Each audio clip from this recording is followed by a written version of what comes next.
Hey y'all, it's Joe for here, the cranky old gay guy, and boy, do I have a treat for you today. I have the author of this book, A Life in Letters, a story of resilience, sequence, and hope. That's Rodney Rhoda Taylor coming to us live from New Orleans, and they probably don't really say it that way, but that's the way I'm saying it. So I'd like to introduce everyone to Rhoda. Rhoda, say hi to my adoring viewers. Hi, adoring viewers of Joe the Cranky Old Gay Guy. Okay, and a little bit of your background. How long have you been in New Orleans? I will be in New Orleans as of November 1st, 1 year Okay, and where did you come from? from, from the entire West No, Coast. no. Prior to New Um, Orleans, you prior, moved prior, from. that's what I'm saying. So prior to New Orleans, it was Reno. Prior to that, it was Portland. Prior to that, it was Seattle, San Francisco, LA, and Portland. Oh no, And San San Francisco first, Francisco. then Portland. Forgot. Yeah, you left That out of was, San Francisco. Yeah. yeah, Okay. San Francisco Okay, was and fine. why did you move? Which time? Okay, when they kicked you out of Reno, why did they throw you out of Reno? They didn't throw me out of Reno. Reno did not have. Gambling debts, isn't it? Yeah, that's the reason why I gambled too much in those very sad casinos. No, He was Reno was gambling with his heart. yes, Okay, but we'll I get don't into have that. Go anymore. ahead. Yeah, no, Reno was it was a great place to live. I was tired of the cold weather, but it was also a very boring city to live in, and there wasn't that much of a gay lifestyle. And They in were New Orleans. all very vibrant gay lifestyle and lots of things to do here and lots of people to see, talk Mhm. to, go out and party with on the weekends. So, yes. Okay, and the big question for everyone watching is, how can you afford to live in all of these cities at the same time? At the same time, no, it's been a gradual situation. Uh, And because because they you weren't that are expensive when I lived in all of them. They got more and expensive as I lived there. because you're a writer, you can live anywhere, right? These days, yes. And is that paying your bills? No, I have a full-time job. Oh, okay. Besides, writing's on the side. I do have a full-time job. Okay, So, so everyone knows he works remotely, so yes, he can work from anywhere. yeah. Anywhere that has internet, right? Yes. Okay, so now let's get to your book, A Life in Yes. Letters. Now, what is with this sequins and hope thing? Where did Well, that come from? well, sequence and hope. The sequence part comes from the fact that I used to do drag Hmm. many, many, many years ago, and I still, on the rare occasion, will put on makeup. So that's where the sequence part comes from because that was part of my history. Hmm. And the hope part is more along the lines of always trying, not trying, knowing that there's always hope. Always have hope that your situation will get better. Isn't So that that's for the sweet? hope part.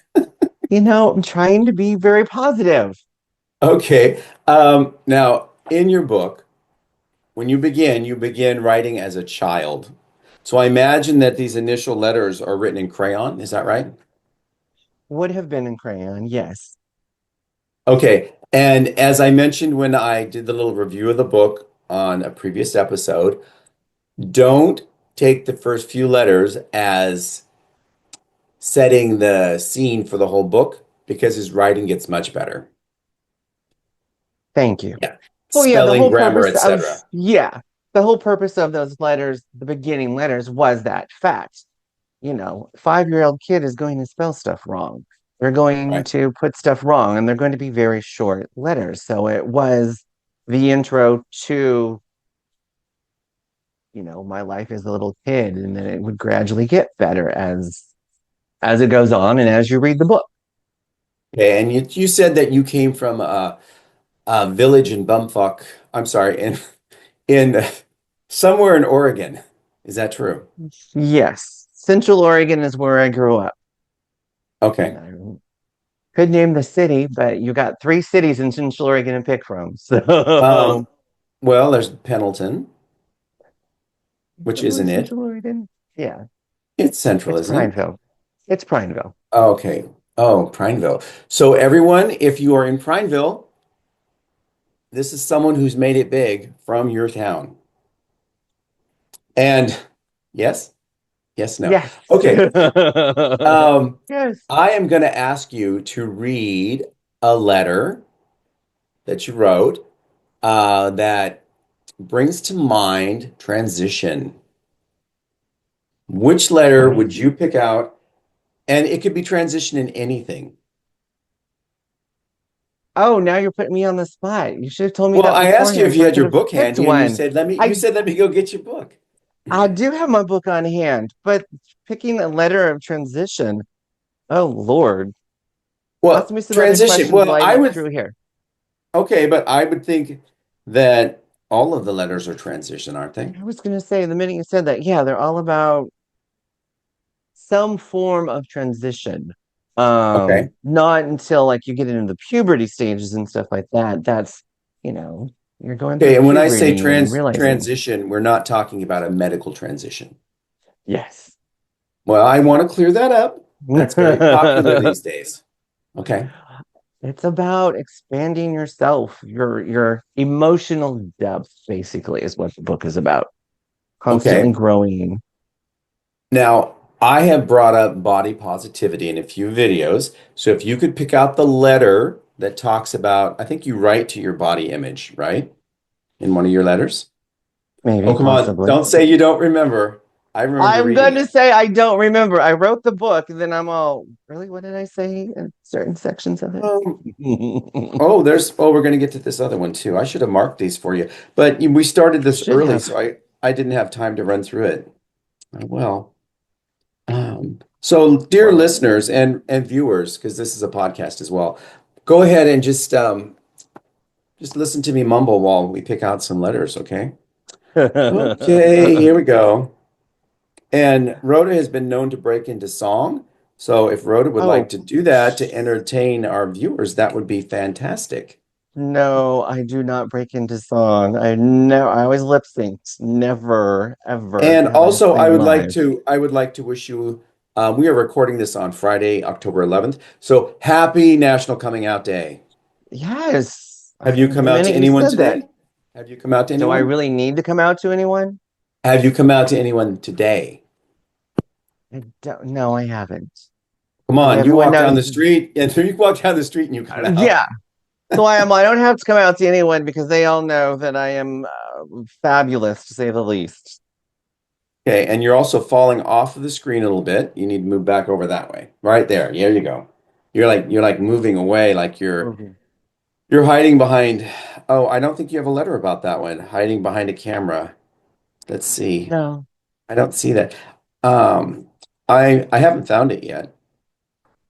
which I letter were know you it, thinking of? your body image. You have one where you talk about your self body image, unless you Well, wrap that into another letter. there's lots in there about that. Was it what's one But of the ones about masculinity?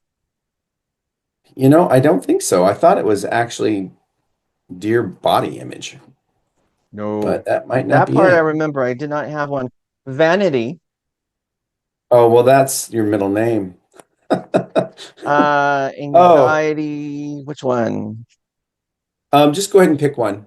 Pick one. And also explain to me the Dear Virginia Ham part. Virginia Ham, which Yeah, that he is the wrote a only letter to Virginia Ham, and to me, I think of food from Virginia okay. for some reason. Yeah. It is actually the Harvey Firestein's character's name, drag queen name in Torch Sun Trilogy. Okay. And that is the only person, even though it's a character, that is ever named in the book. Because other than that, every letter is to an emotion, a feeling, or an event. But the reason why I picked Virginia Ham is because when I was coming out just a few years ago, that movie had just come out, and there is a part in there where he was um, talking to his mother, saying, if you can't respect me, then you have no point, no place in my life. And that at the time when I was 19 stuck with me. And it was a very valid statement. And at that time, I just took it as, you know what? I like that comment. And that is true. If you can't respect me, then you have no point being in my life. So that is my thank you to Virginia Ham for saying that. And have you and your mother patched things up? Like most relationships, they're always off and on, up and down, challenging. Okay. Um, since I am not a religious person, um, I do mention religion a lot and probably not in the most positive way. But you wrote a letter to Dear Christians and is on page uh, 62. If you could read that, it's a short little letter. And also, Sure, did Lavella, you it's 3 pages. did you do the audiobook for this? No, and I was actually thinking about an audiobook. And if I do an audiobook, it's actually going to be somebody else, not my voice. Okay, but let's go ahead and hear you read just that first three paragraphs. You want the first 3 paragraphs of I want the Christians? first three Okay. paragraphs and then all those single lines that are under it, because that's what those are talking about. All right, then we're going to go. Dear Christians. Yes, I'm not looking at the camera. I kind of have to look down at the book. Okay, that's So, fine. Or you could hold your book up at the camera level. Yeah, that's exactly right. yeah, no. All right. Dear Christians, your behavior lately has become problematic. You seem to be splitting into two factions, those who act with love and kindness towards others, and another group who have deemed it their role to tell others how to live. Frankly, this latter group is the utmost concern to me. You seem to have strayed more than a bit off track from how the Bible says one should act. Correct me if I'm wrong, but doesn't it say you should love your neighbor and let God do the judging?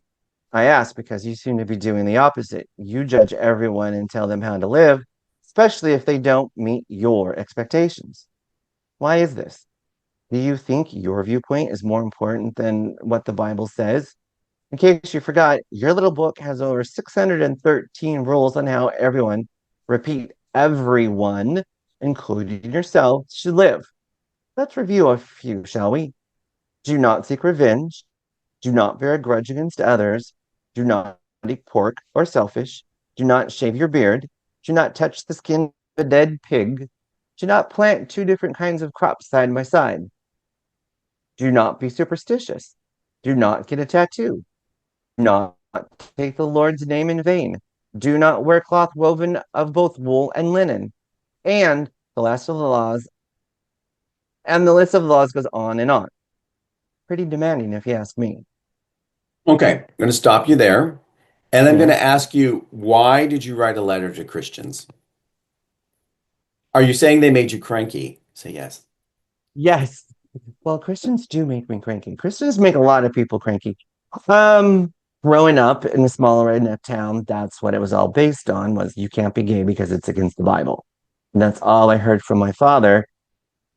In the Bible, it says you're a sin, you're gonna go to hell. And even now, that's still what people say. It's against the Bible.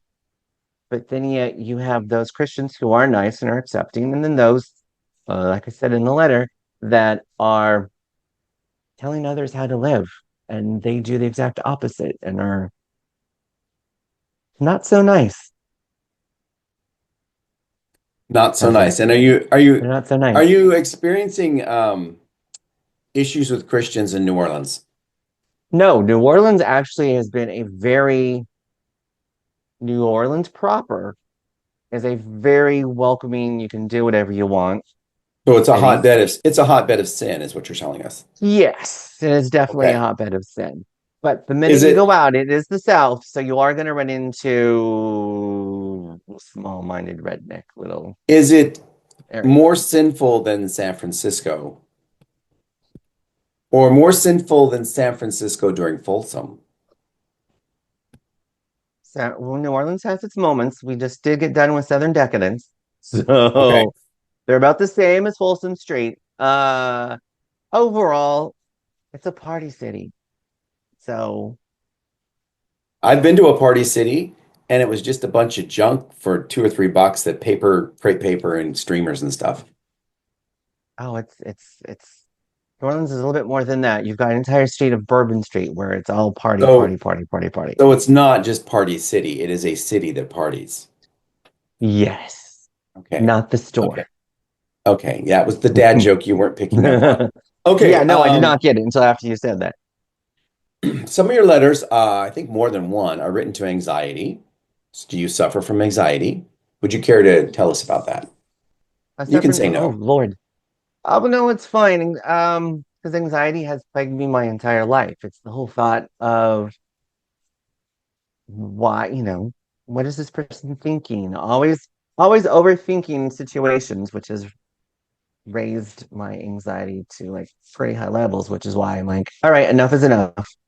Stop Hmm. worrying about what other people are thinking. Stop worrying about all of the stuff around me and just get back to focusing on myself.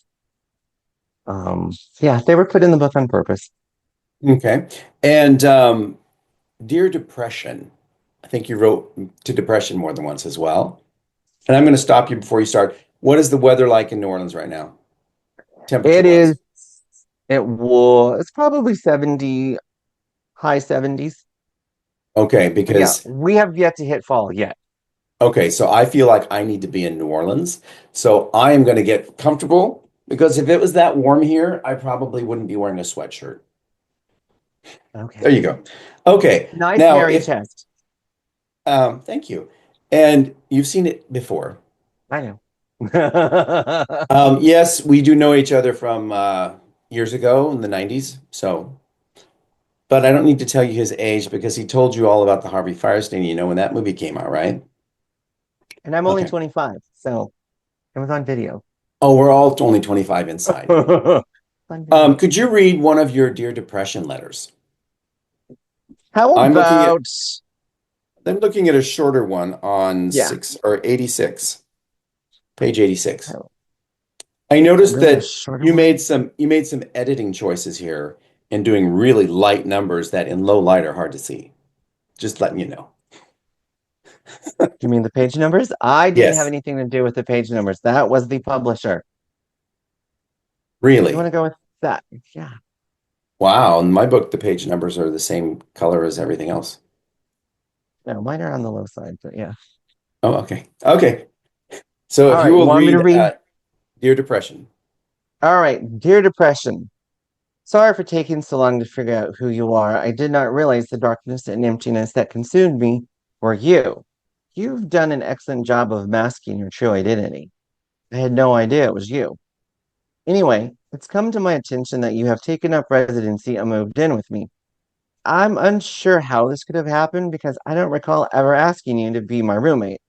Was I drunk one night and asked you to move in? If so, please know that was a mistake, or I think it was a mistake. At this point, I'm not sure. I mean, before you arrived, I was perfectly okay living alone. I had my friends and an active social life. I did things since you've taken up residency, all that has changed. You show me that being at home all the time has its advantages.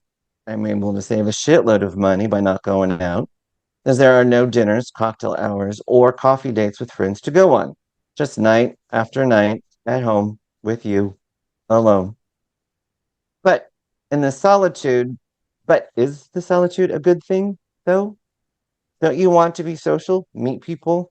I'm sorry, I shouldn't ask that question because you made it clear several times that you do not want me to go out. But you don't you think I should at least let my friends know that what I'm doing instead of just not returning their calls? I know you're going to say I shouldn't bother them, which you're probably right, as they have their lives to live and I don't really have a life to live. You're probably right. I would just be bothering them. Maybe having you live here is a good thing, as they won't worry my friends as much, and they can continue their fun, happy lives. I'll just be here with you. If there's anything I can get you, please let me know. Not doing anything is a good feeling. Thanks, your new roomie. Okay. So how long were you guys roommates? Oh, we were roommates for quite some time. I think we finally stopped being roommates. Um, in 2019 is when I started to kick him out of the house. Okay, so you cleaned house and you moved on to what other emotion? Emotions? Well, yeah, I know you Uh, don't like to live alone, so yeah. yeah. Well, no, I am trying to do my best with living with happiness, contentedness, um, the happy. The happier roommates rather than just a dark cloud roommate. Okay. Viewers, this is a new Zoom recording. We got chopped off on the last one. It just went out on me. I don't know if I ran out of time or I pushed the clock or if there was a glitch or whatever. So we're going to try to wrap this up so we don't have to crash again. Um, Rhoda, can you tell us where the viewers can find your work, your book? This the book is available at Barnes and Noble and is also available through Amazon. Okay. Um, Either You want to one. give the title and your That's author true. It name would and help. everything? Yeah. Life in Letters, a story of resilience, sequence, and hope. And so you can put that in there. Oh, bring it up a little bit closer. There you go. So just type that into the search field in Amazon or Barnes and Noble, and by Rodney Rhoda Taylor is the author. Okay, and go ahead and spell Rhoda, Rhoda. just like on Mary Tyler Moore. Yes. Okay. It has been a pleasure speaking to you again, and we need to stay in better touch. Yes. Yes. We shall, And sir. I will be leaving a review on Amazon about this eventually, meaning I haven't written it yet. Okay. So, do you want to leave the viewers with any parting words? Get the book, go through it, read it, and I guess the parting words would be don't be afraid to be yourself in spite of what society and everybody else will tell you. Just don't That's hurt anybody. good advice. And I'm going to forewarn you, there's some sexy time in this book too. There you go. Well, a little bit. Okay, Rhoda, thanks for being here. Thank you. It's been a pleasure, sir. All right, I will talk to you again another time. Okay. Viewers, I wish you well. Um, Go out and get the book. While you're there, get my book as well, which I talk Wonderful. about too much, so I'm not going to promote it right here. It'll be in the description. Okay, I'm going to let you go. All right. Enjoy your evening. It's already nighttime back there. It's only Yes. 5:14 here. It's Um, 5:50, 7:15 here. okay, so you're almost in time for Wheel of Fortune, right? I'm time for a belated happy hour. All Okay, I'll talk to you later, and I guess that ends this meeting. right. Thank you, sir. Thank you. All Bye-bye. right. Bye.